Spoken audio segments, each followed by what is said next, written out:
Hello and welcome to Andertons TV. My name is Jack Duxbury. He's Oz behind the camera. Thank you, Oz.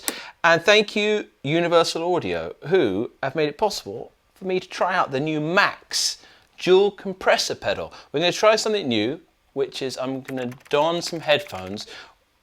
I've got a mixer on the table, my mixer that I've had for eons, even Oz, I mean, it looks tatty, he's cleaned this, so it was a big mess beforehand. I've got my tatty mixer. And why have I done that? And why I'm going to put headphones on? Because there is a world where this might be for you if you play drums or keyboards, which I'm guessing a lot of people who watch this channel, that's what you do. There's been some great videos. The Guitar Channel did one on guitars. Ricky Tinez, my main man, has done an amazing walkthrough, especially in relation to house music. But I just want to entertain the idea that this is an amazing bit of kit to plug in to just a simple auxiliary out. So if you've got a desk, a mixing desk or anything like that, that you can run out into these pedals. I've got the UA Max, but I've also got the rest, the Astro Starlight and Golden Reverberator from UA in the chain that we might get to. But let's get headphones and start listening to this thing. Right, we are in headphone land and we're going to work with the drum machine first and then I'm going to go to the keyboard. Let's hear what the drum machine's doing.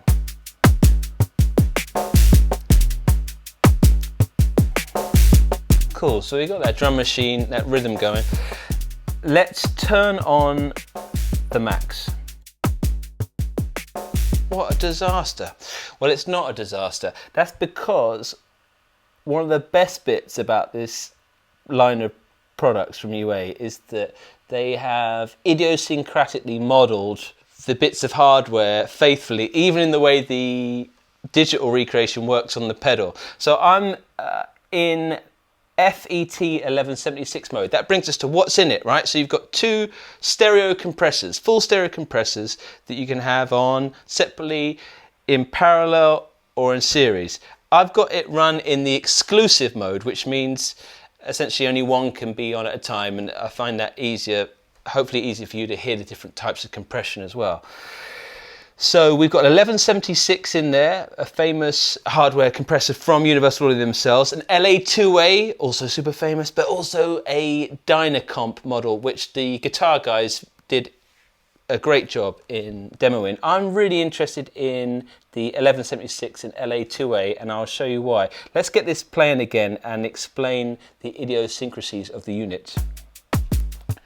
So the reason why you get that level drop is that the 1176 compressor had a fixed threshold. Normally you can adjust the threshold on these compressors we're used to, and that's where you can choose, you can dial that in for the amount of compression where the compression kicks in a waveform. This has got a fixed threshold, so to hit that threshold we have to turn up the gain. We have to push, just like on the original unit, we've got to turn it up to start seeing and hearing some compression. So let's try it.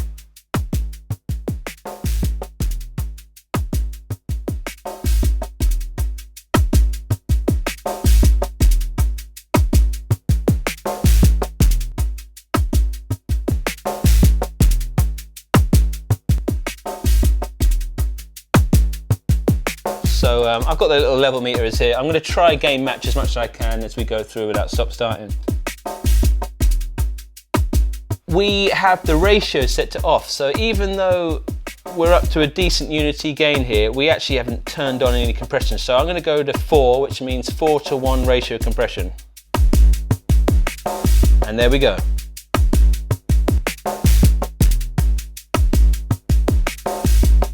So you're hearing that kick in. Let's keep going with some of the unique features. I've got the app running here, and the reason why I started with 1176, especially with drum machine users, often we want that big bottom. It's got a really nice deep low end, this pocket operator. And one of the cool features I saw in here is that it has a sidechain bass filter that you can switch on and off with the app. And let's just hear that. Off. Back on. Now that's not changing the EQ. We can do that also, which we're going to show. It's just about filtering off the bass in the detector circuit. That means that you it won't be triggered so hard by lower frequency. It just ends up having more bottom end stay intact. Let's dial back the compression and see how gentle we can get it going, okay? I really enjoy this little light.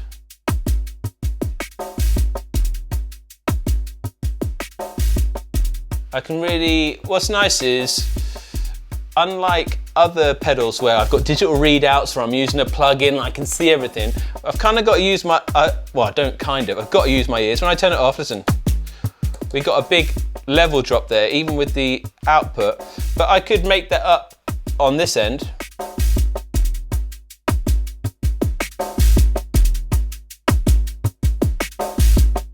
So we got a gentle amount of compression there.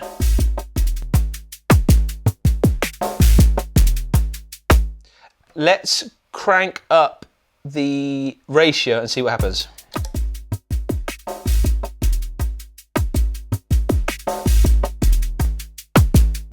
So that's 8:1.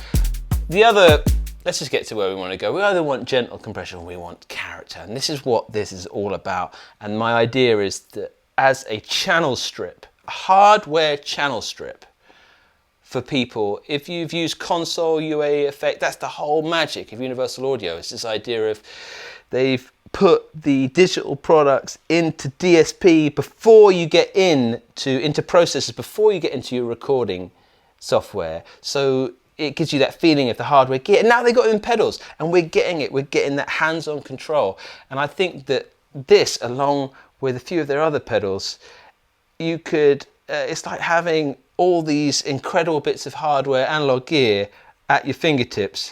And in guitar world, these have been maligned for lack of MIDI and lack of screens. But for our world, I'd say that that's a benefit. For hands-on, for sitting on a desk with synths, I'll carry on. Let's listen. I was going to say, we don't want that. We want to hear what the big boys in terms of ratio compression do. It's even got the famous all buttons in setting on 1176. So let's just go there and listen to that.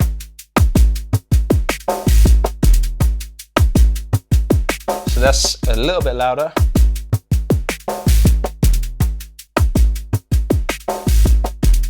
Now let's crank it.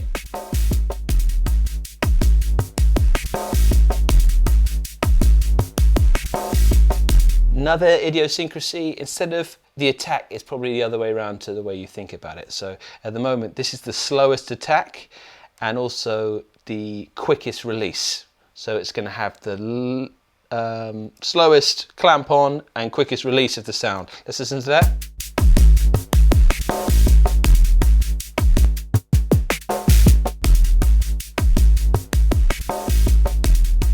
And if I start adjusting the release, let's listen to what happens.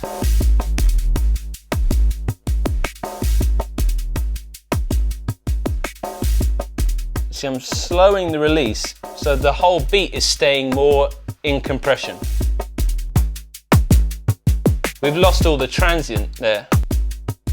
If I match the volumes a bit better.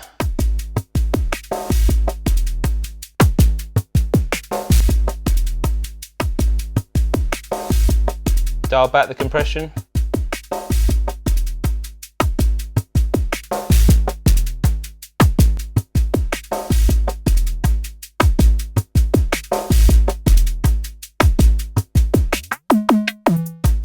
Let's change beat.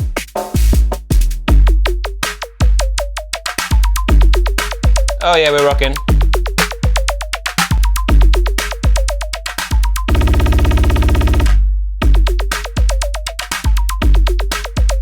So you've heard the 11 to 76. Let's try the LA2A on there, and I'll slow the tempo down again.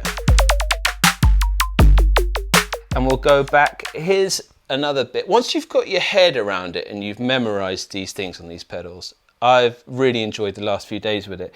When I go to LA2A land, what happens is that the attack doesn't work, and you can see that because it'll blink. It's kind of telling you, hey, that knob doesn't do anything.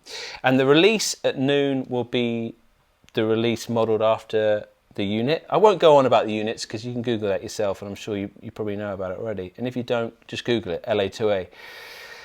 and 4:1 was the original compression ratio. So if I turn, again, it's a fixed threshold compressor, so I need to push the signal up into compression. So let's listen to the beat without it and see what happens when I turn it on with comp all the way down. Again, we got that level drop. So I'll max this out and I'll bring up the compression.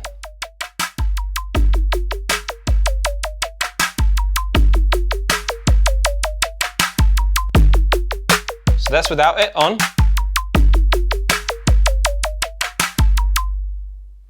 It's a much slower acting compressor. We can't even change the attack speed on there. So you can just hear it. It's not as aggressive and thwacky. So let's hear.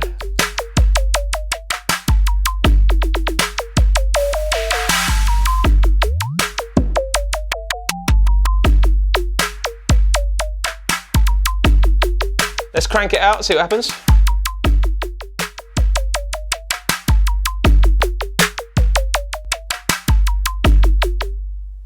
Now, we've heard the two compression circuits. Let's go back to the 1176. I think for this is where most people are going to be. I'm going to leave off the guitar compressor now, but very extreme, okay, when you hear it.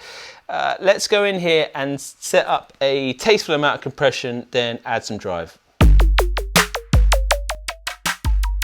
So 1176 model, let's put it in 4:1 ratio. Actually, let's go all and try set it up as a limiter. So just catching the very loudest peaks.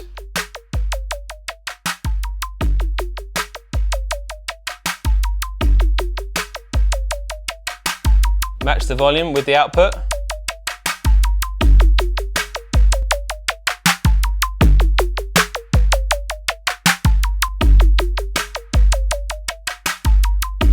She's super tasteful, right? Let's change beat. Let's go around.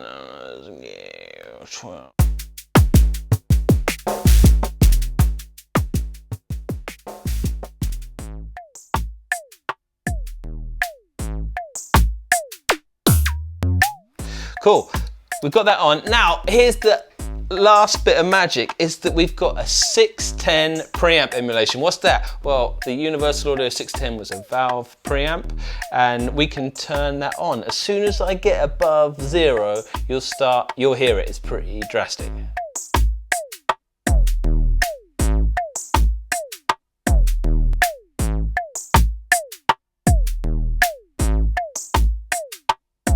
Super tasty, everything I want from a hardware compressor and a preamp. Let's crank this up and see what the drive does. What I love is it auto volume matches it quite a lot. So I'll max it out.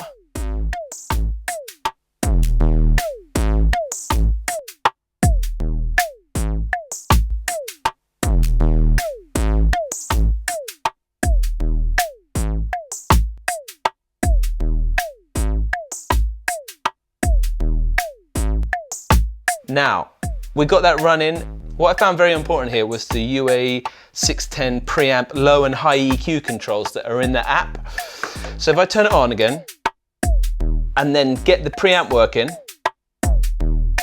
so you can hear it's all bloomed out there with that valve coloration. Going to be great on synth bass for making it heard on small speakers, but I can boost and cut the high frequencies. Here's a boost on the low. Let's put some crispy +3 on the top. So I've got those EQ options there. Everything's flat on the desk here. One thing I like to do was knock it back -6, and then I had a bit more control on the distortion.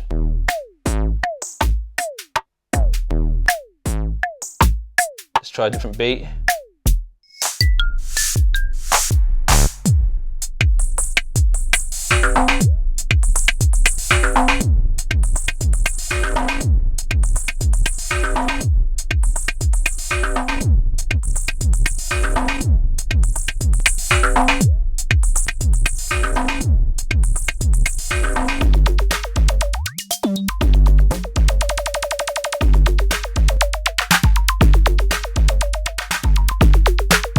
So you get the idea, hopefully, of what that's, and that's just one compressor on, These, as you can see in the app, I can have them in parallel, in series, or exclusive will stay like that. I'm just going to quickly switch to my keyboard and give you an idea of maybe what the drive and some of the other effects can do with regards to changing classic keyboard sounds and maybe a bit of ambient nature, because I really haven't seen demos of that online. So let's go there. Onto my trusty Yamaha Reface CP. I think it does classic sounds really well. We're going to listen to a few of those electric pianos and then a bit of ambient stuff. I've got this back in the LA2A mode. So here's a little riff.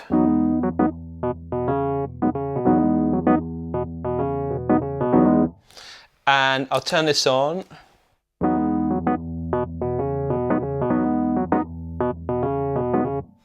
Off. See, instantly there, that's done what I want. It's evened out my playing. Not some crazy new world of colour, which it can do. We'll do with the preamp coloration, or we could maybe exaggerate the compression. But there, just a nice, it's like having an LA2A right there, which is mega bucks. Or even using the software, I'd have to go in and use my mouse. I don't want to. On. Off. Hear that evenness in the sustain?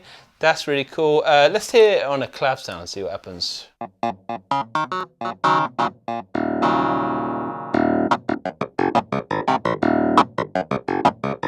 Put this on. Let's flick it to the 1176. I might want something a bit quicker, right? To grab that transient. I'm playing a lot quicker style of piano there.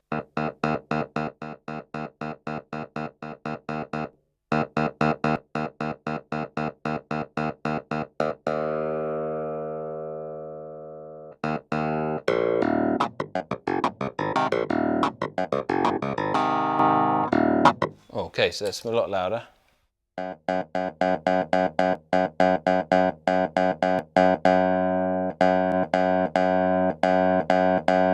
You can hear that thwack, all right? Off. On. It's brought up the release of the note. So there's millions of ways to use this, but I love that. Let's go to also the drive. Let's hear it.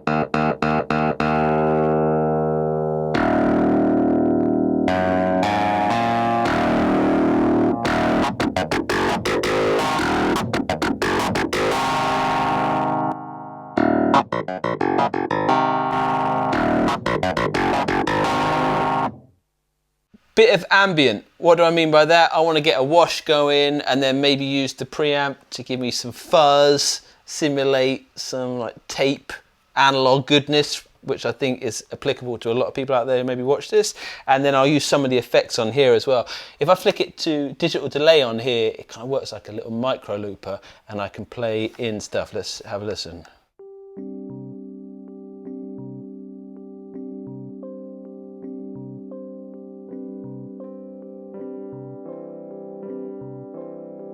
So we got that loop in.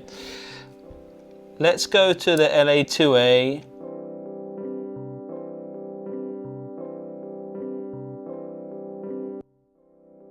Start cranking it up.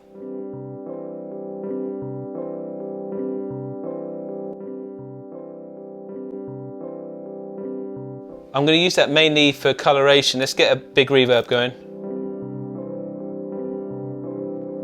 And some delay.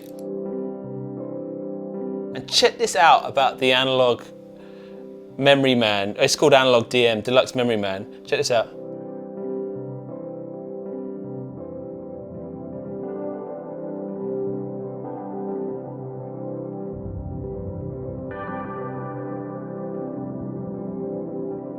You ever wondered what they were doing on the Bon Iver records?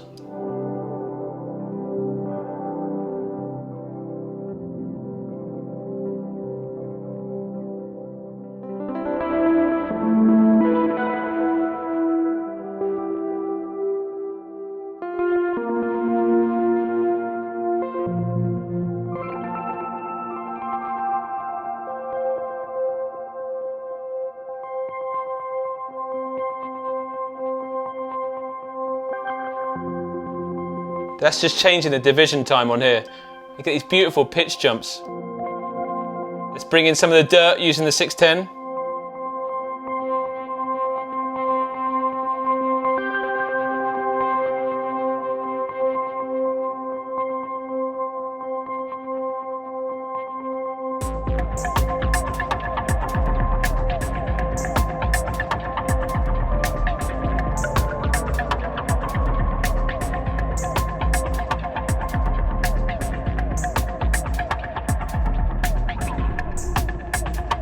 The other great bit, I flick back to the drum machine,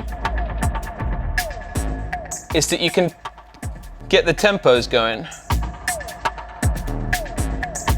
Tap it, bring it up,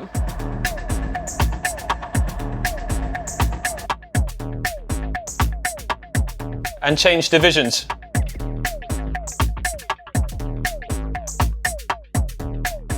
And completely change the feel of your drum kit.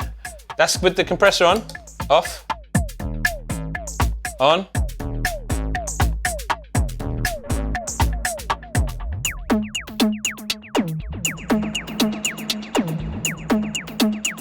Bit of chorus.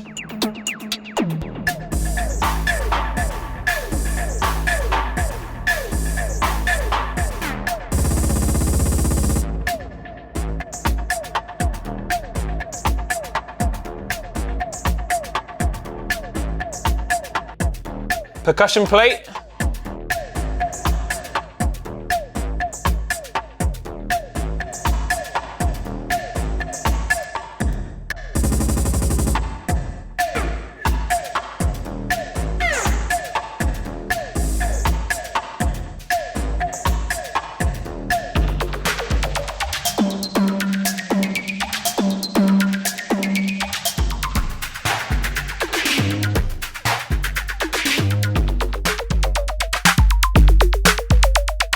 So that's the drum machine on its own.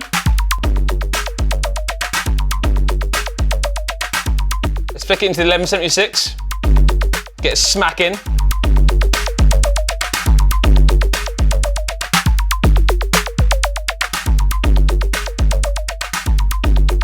Back off the EQ so I can get a bit.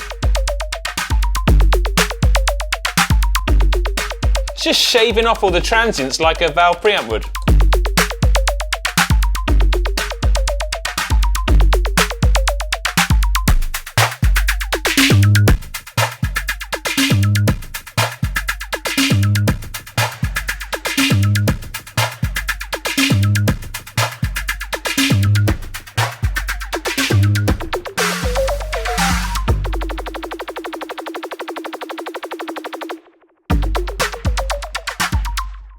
I hope that gives you an idea. This is, I think of it like the ultimate tracking companion. Hands-on. Once you know what all the models do, what the knobs do, which doesn't take long, it's just sitting there for a minute. Like I had this yesterday, out for a day, and learned. And it even helps and guides you. Like, oh, in LA2A, that's not doing anything. It's blinking. Same here on the models. They model. I just think people have slept on it. I think people have slept on these, especially in the guitar world. They're like, yeah, I like the Strymon. Yeah. I'm like, yeah, I want a screen. I get it. It's comforting to look at the screen to watch the needle, but just then it's nice. I mean, I've had that a little bit to game match, but if you're like the people I think I'm talking to, where you've got a drum machine, keyboards, and maybe you've got a small mixer and you're weighing up whether to spend money on things. The UAD, once you add it up, the cost of the plugins aren't cheap. You know, they're highly regarded plugins and they cost a bit of money. And you think about what plugins are in these boxes and hands-on control, not having to go into software. I mean, I'm definitely going to get this and get a pedal board so I can have them together. And basically, whenever I'm recording, I can just put on the right amount of squish. What I'd love to see next is a full channel strip style EQ pedal. That's the only thing we're missing, is that we're not EQing, but I kind of like the gentle EQ I've got in here. And as a rule of thumb, a lot of people aren't committing to broad EQ moves when they're tracking. So another reason why this could be the ultimate tracking companion. Oh, have I been shouting? I don't know. I've had my headphones on. It's so hot. Thanks for being here, Oz. And yeah, check it out. The Max dual compressor. Also, I'd like to see, they've added models to these other effects that you get. When I go here, green, for example, I know it's the percussion added algorithm from the Lexicon 224. I'd love to see them, as these are fully featured stereo compressors, 2 of them, maybe a bus compressor model, so I could just whack this in on the insert of a mixing desk and it would act like a master bus compressor. I think that's possible, and maybe discrete, because these are stereo, maybe I could have, I think Ricky Tinez said 2 separate compressors at different points in my signal chain. All possible to the bright minds at Universal Audio. Thanks, Oz, and we'll see you again soon. Thanks for watching. Sorry it's been a long one.